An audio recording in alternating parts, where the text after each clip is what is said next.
ಎಲ್ರಿಗೂ ನಮಸ್ಕಾರ. ನಾನು ಅನನ್ಯ. ಓರಲ್ ಹೆಲ್ತ್ ಟಾಕ್ಗೆ ಸ್ವಾಗತ. ಇವತ್ತಿನ ನಮ್ಮ ಈ ಓರಲ್ ಹೆಲ್ತ್ ಟಾಕ್ ಸಂಚಿಕೆಯಲ್ಲಿ ಒಬ್ಬರು ಅತಿಥಿ ಇದ್ದಾರೆ. ಅವ್ರು ಯಾರು, ಎಲ್ಲಿಂದ ಬಂದಿದ್ದಾರೆ, ಮತ್ತೇನು ಪ್ರಶ್ನೆಗಳನ್ನ ತಂದಿದ್ದಾರೆ ಕೇಳೋಣ ಬನ್ನಿ. ನಮಸ್ತೆ ಮೇಡಮ್, ಈ ಸಂಚಿಕೆಗೆ ಸ್ವಾಗತ. ನಿಮ್ಮ ಹೆಸರೇನು, ಎಲ್ಲಿಂದ ಬಂದಿರೋದು? ನಮಸ್ತೆ ಮೇಡಮ್, ನನ್ನ ಹೆಸರು ಪ್ರೇಮ. ನಾನು ಬೆಂಗಳೂರಿಂದನೇ ಬಂದಿದ್ದೀನಿ. ಓ ಸೂಪರ್. ಕೇಳಿ ಮೇಡಮ್, ನಿಮ್ಗೇನಾದರೂ ಪ್ರಶ್ನೆ ಇದ್ದರೆ. ನನಗೆ ಇವತ್ತು ಈ ಹಲ್ಲುಗಳ ಬಣ್ಣಗಳ ಬದಲಾವಣೆ ಬಗ್ಗೆ ಸ್ವಲ್ಪ ತಿಳಿಸ್ಕೊಡ್ತೀರಾ? ಖಂಡಿತವಾಗಿ ಪ್ರೇಮ ಅವರೇ. ಮೊದಲನೇದಾಗಿ ಎಲ್ರಿಗೂ ಅವ್ರ ಹಲ್ಲುಗಳು ಬೆಳ್ಳಗೆ ಕಾಣಿಸ್ಬೇಕಂತ ಆಸೆ ಇದ್ದೇ ಇರುತ್ತೆ ಅಲ್ವಾ? ಆದರೆ ಸುಮ್ಮನೆ ಊಹೆ ಮಾಡಿ, ನನ್ನ ಒಬ್ಬ ಸ್ನೇಹಿತೆ ಇದ್ದರು. ಅವರು ಪ್ರತಿದಿನ ಬೆಳಗ್ಗೆ ಕಾಫಿ ಕುಡಿಯೋದು ಅವ್ರ ದಿನಚರಿ. ಆದರೆ ಕೆಲವು ವರ್ಷಗಳ ನಂತರ ಅವ್ರ ಹಲ್ಲುಗಳು ಬಣ್ಣ ಸ್ವಲ್ಪ ಮಸುಕಾಗ್ತಾ ಇತ್ತು. ಅವ್ರಿಗೆ ಗೊತ್ತಿರಲಿಲ್ಲ ಏನು ಮಾಡಬೇಕಂತ. ಇದೇ ರೀತಿ ನಾವು ಕೂಡ ನಮ್ಮ ದೈನಂದಿನ ಅಭ್ಯಾಸಗಳಿಂದಾಗಿ ತಿಳಿಯದೆ ಹಲ್ಲುಗಳ ಬಣ್ಣ ಬದಲಾವಣೆಯನ್ನು ಎದುರಿಸಬಹುದು. ಮೊದಲಿಗೆ ಈ ಕಲೆಗಳನ್ನ ಎರಡು ದೊಡ್ಡ ಗುಂಪುಗಳಾಗಿ ವಿಂಗಡಿಸಬಹುದು: ಬಾಹ್ಯ ಕಲೆಗಳು ಮತ್ತು ಅಂತರ್ಗತ ಕಲೆಗಳು. ಬಾಹ್ಯ ಕಲೆಗಳಂದರೆ ಇವು ಹೊರಗಿನಿಂದ ಬಂದು ಹಲ್ಲುಗಳ ಮೇಲ್ಮೈಯಲ್ಲಿ ಅಂಟ್ಕೊಳ್ಳುತ್ತೆ. ಊಹೆ ಮಾಡಿ, ನೀವು ಪ್ರತಿದಿನ ಕುಡಿಯುವ ಕಾಫಿ, ಚಹಾ, ರೆಡ್ ವೈನ್ ಎಲ್ಲ ಈ ಗುಂಪಿಗೆ ಸೇರುತ್ತೆ. ನನ್ನ ಮತ್ತೊಬ್ಬ ಸ್ನೇಹಿತರು ಧೂಮಪಾನ ಮಾಡ್ತಿದ್ರು. ಅವರ ಹಲ್ಲುಗಳ ಬಣ್ಣ ನಿಧಾನವಾಗಿ ಕಂದು ಬಣ್ಣಕ್ಕೆ ತಿರುಗಿ ಹೋಗ್ತಾ ಇತ್ತು. ಅವರು ತಿಳಿದ ಮೇಲೆ ತಕ್ಷಣವೇ ಧೂಮಪಾನವನ್ನು ನಿಲ್ಲಿಸಿದ್ರು. ನಮ್ಮ ಬಾಯಿ ಸ್ವಚ್ಛವಾಗಿಲ್ಲದಿದ್ರೂ ಕೂಡ ಆಹಾರದ ಅವಶೇಷಗಳು ಕಲೆಗಳಾಗಿ ಬದಲಾಗುತ್ತೆ. ಅಂತರ್ಗತ ಕಲೆಗಳಂದರೆ ಇವು ಹಲ್ಲುಗಳ ಒಳಗಡೆಯಿಂದ ಬರುತ್ತೆ. ಒಮ್ಮೆ ನಾನು ಚಿಕ್ಕವಳಿದ್ದಾಗ ನನ್ನ ಹಲ್ಲುಗಳಿಗೆ ಗಾಯವಾಗಿತ್ತು. ಅದಾದ ನಂತರ ಆ ಹಲ್ಲು ಸ್ವಲ್ಪ ಬಣ್ಣ ಬದಲಾಯಿಸಿತ್ತು. ಇದೇ ರೀತಿ ಕೆಲವು ಔಷಧಿಗಳು ಅಥವಾ ಹೆಚ್ಚು ಫ್ಲೋರೈಡ್ ಸೇವಿಸಿದ್ರೂ ಕೂಡ ಹಲ್ಲುಗಳ ಬಣ್ಣ ಬದಲಾಗಬಹುದು. ಆಸಕ್ತಿದಾಯಕವಾಗಿದೆ. ಈ ಕಲೆಗಳು ಹೇಗುಂಟಾಗುತ್ತೆ ಅಂತ ನಮ್ಗೆ ಸ್ವಲ್ಪ ವಿವರಿಸ್ತೀರಾ? ಈ ಕಾಫಿ ಕುಡಿಯುವ ಸ್ನೇಹಿತೆ ಬಗ್ಗೆ ಇನ್ನಷ್ಟು ಹೇಳ್ತೀರಾ? ಹೌದು, ಅವ್ರು ಪ್ರತಿದಿನ ಬೆಳಗ್ಗೆ ಕಾಫಿ ಕುಡಿಯೋದು ಅವ್ರ ದಿನಚರಿಯಾಗಿಬಿಟ್ಟಿತ್ತು. ಕಾಫಿಯ ಬಣ್ಣ ಹಲ್ಲುಗಳಿಗೆ ಅಂಟಿಕೊಂಡು ಕ್ರಮೇಣವಾಗಿ ಹಲ್ಲುಗಳ ಬಣ್ಣವನ್ನು ಮಸುಕು ಮಾಡಿತ್ತು.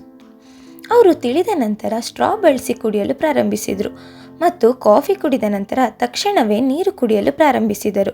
ಅದರಿಂದ ಸ್ವಲ್ಪ ಮಟ್ಟಿಗೆ ಕಲೆಗಳನ್ನು ತಡೆಯಲು ಸಾಧ್ಯವಾಯಿತು. ಇಲ್ಲಿ ನೋಡಿ, ಬಾಹ್ಯ ಕಲೆಗಳು ಅಂತಂದರೆ ನಾವು ತಿನ್ನುವ, ಕುಡಿಯುವ ಎಲ್ಲವೂ ನಮ್ಮ ಹಲ್ಲುಗಳಿಗೆ ಅಂಟಿಕೊಳ್ಳುತ್ತದೆ. ಅದು ಕಾಲ ಕಳೆದಂತೆ ಕಲೆಗಳಾಗಿ ಬದಲಾಗುತ್ತೆ. ಅಂತರ್ಗತ ಕಲೆಗಳು ಒಂದಷ್ಟು ವಿಚಿತ್ರವಾಗಿವೆ. ಇವು ಹಲ್ಲುಗಳ ಒಳಗಡೆಯೇ ಬದಲಾವಣೆಗಳನ್ನು ತರುತ್ತೆ. ಹೌದು, ಈಗ ತಡೆಗಟ್ಟುವಿಕೆ ಬಗ್ಗೆ ಹೇಳ್ತೀರಾ? ನಾವು ಈ ಕಲೆಗಳನ್ನು ಬರದಂತೆ ತಡೆಯೋಕ್ಕೆ ಏನೆಲ್ಲ ಮಾಡಬಹುದು, ಸ್ವಲ್ಪ ತಿಳಿಸ್ಕೊಡ್ತೀರಾ? ಇದಕ್ಕೆ ಸರಳವಾದ ಪರಿಹಾರಗಳಿವೆ. ನನ್ನ ಸ್ನೇಹಿತೆ ಕಾಫಿ ಕುಡಿದ ನಂತರ ನೀರು ಕುಡಿಯಲು ಪ್ರಾರಂಭಿಸಿದ್ದು. ಅದೇ ರೀತಿ ನಾವು ಕೂಡ ಮಾಡಬಹುದು. ಯಾವುದಾದ್ರೂ ಬಣ್ಣ ಬದಲಾಯಿಸುವ ಪಾನೀಯ ಕುಡಿದ ಮೇಲೆ ನೀರು ಕುಡಿಯೋದು ಮರಿಬೇಡಿ. ಸ್ಟ್ರಾ ಬಳಸಿದರೆ ಕೂಡ ಉತ್ತಮ. ಆಹಾರ ನಿಯಂತ್ರಣ ಅಂದರೆ ಕಾಫಿ, ಚಹಾ, ರೆಡ್ ವೈನ್ ಈ ರೀತಿಯದ್ದನ್ನು ಸ್ವಲ್ಪ ಕಡಿಮೆ ಮಾಡಿದರೆ ಸಾಕು. ಬಾಯಿ ಸ್ವಚ್ಛತೆ: ದಿನಕ್ಕೆ 2 ಬಾರಿ ಫ್ಲೋರೈಡ್ ಟೂತ್ಪೇಸ್ಟ್ ಬಳಸಿ ಚೆನ್ನಾಗಿ ಹಲ್ಲುಗಳನ್ನು ತೊಳೆಯಿರಿ. ಫ್ಲಾಸ್ ಮಾಡುವುದು ಅತ್ಯಗತ್ಯ. ಬ್ಯಾಕ್ಟೀರಿಯಾ ನಿಯಂತ್ರಣಕ್ಕೆ ಆಂಟಿಸೆಪ್ಟಿಕ್ ಮೌತ್ ವಾಶ್ ಬಳಸಬಹುದು. ಧೂಮಪಾನ ಬಿಡಿ. ಧೂಮಪಾನ ಹಲ್ಲುಗಳ ಬಣ್ಣ ಬದಲಾವಣೆಗೆ ದೊಡ್ಡ ಕಾರಣ. ನನ್ನ ಸ್ನೇಹಿತರು ಧೂಮಪಾನವನ್ನು ನಿಲ್ಲಿಸಿದ ನಂತರ ಅವರ ಹಲ್ಲುಗಳ ಬಣ್ಣ ಸುಧಾರಿಸಿದ್ದು ನಾನೇ ನೇರವಾಗಿ ನೋಡಿದ್ದೇನೆ. ದಂತ ವೈದ್ಯರ ಬಳಿ ನಿಯಮಿತವಾಗಿ ಪರೀಕ್ಷೆ ಮಾಡಿಸ್ಕೊಳ್ಬೇಕು, ವೃತ್ತಿಪರ ಶುಚಿಗೊಳಿಸುವಿಕೆಯಿಂದ. ಇದೆಲ್ಲ ಸರಿ ಮೇಡಮ್, ಆದರೆ ಅದೇನೋ ಬೇಕಿಂಗ್ ಸೋಡಾ ಮತ್ತು ನಿಂಬೆಹಣ್ಣಿನ ರಸ ಹಚ್ಕೊಂಡ್ರೆ ಬೆಳ್ಳಗಾಗುತ್ತಂತೆ, ಹೌದಾ? ಓ ಅದಾ ಮೇಡಮ್, ಈ ಬೇಕಿಂಗ್ ಸೋಡಾ ಮತ್ತು ನಿಂಬೆಹಣ್ಣಿಂದು ಎಷ್ಟೊಂದು ಜನ ಹೇಳ್ತಾರೆ, ನಿಜ. ಆದರೆ ಅದು ನಮ್ಮ ಹಲ್ಲಿನ ಹೊರಭಾಗ ಏನಿದೆ ಅದರಿಂದ ನಮಗೆ ಸೆನ್ಸಿಟಿವಿಟಿ ಅನ್ನೋದು ಹುಡ್ತಾ ಹೋಗುತ್ತೆ. ಸೊ ಇದನ್ನು ನಾವು ರೆಕಮೆಂಡ್ ಮಾಡಲ್ಲ. ಮತ್ತು ಈ ಹಲ್ಲನ್ನು ಬೆಳ್ಳಗೆ ಮಾಡಿಸ್ಕೊಳ್ಳೋದ್ರಿಂದ ನಮ್ಮ ಹಲ್ಲು ಹಾಳಾಗುತ್ತಂತೆ, ನಿಜನಾ ಮೇಡಮ್? ನಿಜ, ಹಲ್ಲು ಬೆಳ್ಳಗೆ ಮಾಡಿಸ್ಕೊಳ್ಳೋದ್ರಿಂದ ಹಾಳಾಗುತ್ತೆ. ಆದರೆ ಯಾವಾಗ? ನೀವು ಹೇಳಿದ್ರಲ್ಲ ಆವಾಗಲೇ, ನಿಂಬೆಹಣ್ಣಿನ ರಸ, ಬೇಕಿಂಗ್ ಸೋಡಾ ಆ ಥರದ್ದು ನಾವು ಮಾಡ್ಕೊಳ್ಳೋದ್ರಿಂದ ಹಾಳಾಗುತ್ತೆ. ಆದರೆ ನಾವು ದಂತ ವೈದ್ಯರ ಹತ್ರ ಹೋಗಿ ಪ್ರೊಫೆಷ್ನಲ್ ಆಗಿ ಮಾಡಿಸ್ಕೊಳ್ಳೋದ್ರಿಂದ ಅದು ಯಾವುದೇ ರೀತಿಯಾದ ಹಾನಿಕರವಾಗಿರೋದಿಲ್ಲ. ಅಷ್ಟೇ ಮೇಡಮ್. ಇನ್ನೊಂದು ಲಾಸ್ಟ್ ಪ್ರಶ್ನೆ ಇದೆ. ಇದನ್ನು ಮಾಡಿಸ್ಕೊಂಡ್ಮೇಲೆ ಹೇಗೆ ನೋಡ್ಕೋಬೇಕು? ಬಿಳಿ ಮಾಡೋದು ಎಲ್ಲರಿಗೂ ಸೂಕ್ತನಾ? ಹಲ್ಲು ಬಿಳಿ ಮಾಡಿಸಿದ ನಂತರ ಕೆಲವು ದಿನಗಳವರೆಗೆ ನಿಮ್ಮ ಹಲ್ಲುಗಳು ಸೂಕ್ಷ್ಮವಾಗಿರ್ಬೋದು. ತಣ್ಣದು ಅಥವಾ ಬಿಸಿಯಾದ ಅಥವಾ ಆಮ್ಲೀಯ ಆಹಾರಗಳಿಗೆ ಪ್ರತಿಕ್ರಿಯಿಸಬಾರದು.